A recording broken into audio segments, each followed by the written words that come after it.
Camera clicks photography চ্যানেলে আপনাদের স্বাগতম। আজকে আমি যে বিষয় নিয়ে কথা বলবো সেটা হচ্ছে আর্কিটেকচারাল ফটোগ্রাফি অথবা স্থাপত্য ফটোগ্রাফি।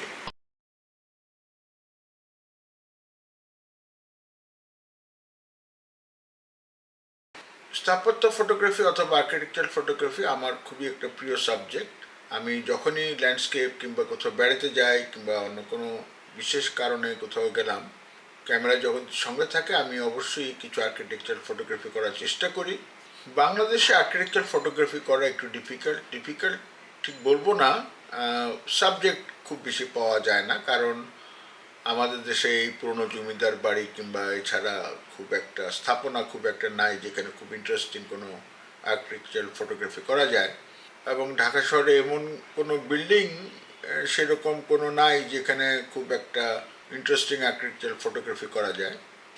তো সাধারণত আমি বিদেশে গেলে এটা বেশি করি, যেমন আমি নিউ ইয়র্কে ম্যানহাটন কিংবা কানাডার বিভিন্ন শহরে গেলে ওখানে প্রচুর আর্কিটেকচার ফটোগ্রাফি করার সুযোগ পাই এবং প্রচুর ফটোগ্রাফি আমি করি। এটা আমার খুব পছন্দের একটা ফটোগ্রাফি, আমার ভালো লাগে আর্কিটেকচার ফটোগ্রাফি করতে।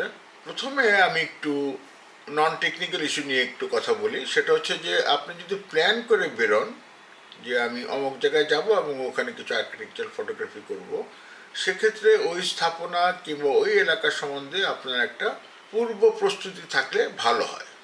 আপনি যদি মনে করেন আমি অমুক জায়গায় একটা জমিদার বাড়ির ফটোগ্রাফি করব, আর্কিটেকচার ফটোগ্রাফি করব, তাহলে কিংবা অমুক একটা ব্রিজের আর্কিটেকচার ফটোগ্রাফি করব, তাহলে ওইটা সম্বন্ধে আপনি আগের থেকে ইউটিউবে সার্চ করে কিছু যদি স্টাডি করে যান, তাহলে আপনার ওই সাইটে যে আপনার সুবিধা হবে। সুতরাং এই জিনিসটা প্রায় রিসার্চ যেটাকে বলি, যদি কিছু প্রায় রিসার্চ করা থাকে, যদি আপনি প্ল্যান করে যদি যান যে আমি অমুক এলাকায় অমুক জায়গায় অমুক স্থাপনার ছবি তুলব বিভিন্ন অ্যাঙ্গেল থেকে, তাহলে সুবিধা হয়। তো বাংলাদেশে যেরকম আমি সোনাগাঁ যে পুরনো আমাদের পানাম সিটিতে আমি বেশ কিছু পুরনো বিল্ডিংয়ের আর্কিটেকচার ফটোগ্রাফি করেছি। যেহেতু আমি অনেকবার গিয়েছি ওখানে বেড়াতে, সুতরাং আমার জানা আছে যে কোন বিল্ডিং কোন পজিশনে কিভাবে করা যায়।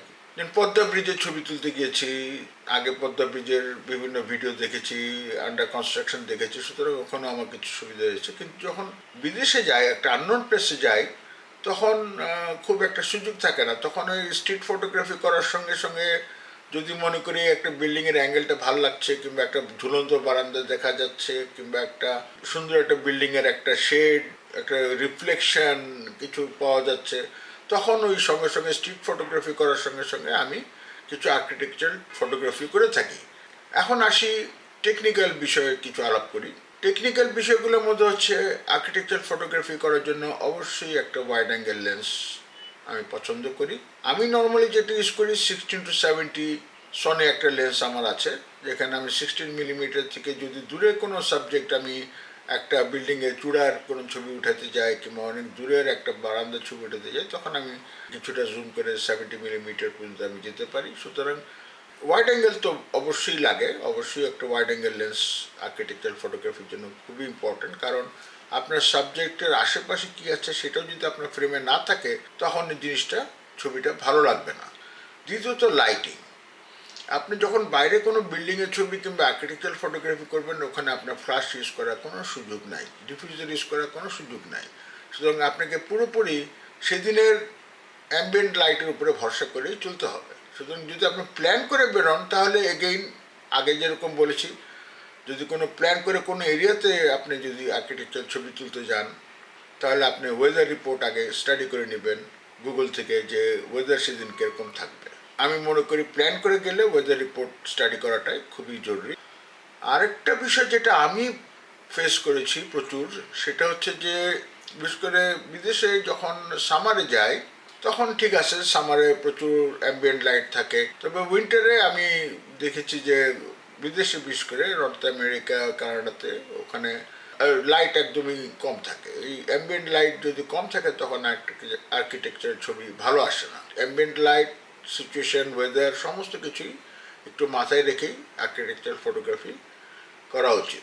আর্কিটেকচার ফটোগ্রাফির সবচেয়ে বড় এলিমেন্ট আমি যেটাকে বলি, সবচেয়ে ইম্পর্টেন্ট যেটা হচ্ছে যে অ্যাঙ্গেল। আপনি একটা বিল্ডিংয়ের, একটা সিঁড়ির কিংবা একটা স্থাপনার কোন অ্যাঙ্গেল থেকে ছবি তুলবেন, সেন্টার ফ্রেমিং করবেন না লেফট অ্যালাইন করবেন নাকি রাইট অ্যালাইন করবেন, তার আশেপাশে কী এলিমেন্ট আছে সেগুলা খুবই গুরুত্বপূর্ণ। এই এলিমেন্টগুলো না থাকলে ছবি ভালো আসবে না এবং আপনার দেখতেও ভালো লাগবে না। সুতরাং আর্কিটেকচারাল ফটোগ্রাফিতে অ্যাঙ্গেল, কম্পোজিশন, ফ্রেমিং সবগুলোই অ্যাট এ টাইম আপনাকে মাথায় রেখেই ছবিগুলো তুলতে হবে। এবং আমি নর্মালি যেটা করি, আমি অনেক ছবি উঠাই, আমি অনেকগুলো ছবি একটা পজিশনে বিভিন্ন অ্যাঙ্গেল থেকে ছবি উঠাই, পরে যেটা ভালো লাগে সেটাকে রেখে বাকিগুলো ফেলে দিই। এর সঙ্গে আরেকটা জিনিস আমি চেষ্টা করি, আর্কিটেকচারাল ফটোগ্রাফি করার সময় যদি কিছু হিউম্যান এলিমেন্ট থাকে সেটাকে আমি সঙ্গে রাখার চেষ্টা করি। যেমন একটা স্টেশনের আমি একটা ভালো অ্যাঙ্গেল একটা ছবি পাচ্ছি, দেখতে ভালো লাগে, কিন্তু তার সঙ্গে যদি কিছু মানুষ থাকে তাহলে দেখতে অনেক সময় আরও ভালো লাগে। যদি কিছু লোকজন একটা বিল্ডিংয়ের আশেপাশে না থাকে তখন জিনিসটাকে মনোটোনাস আমার কাছে মনে হয়।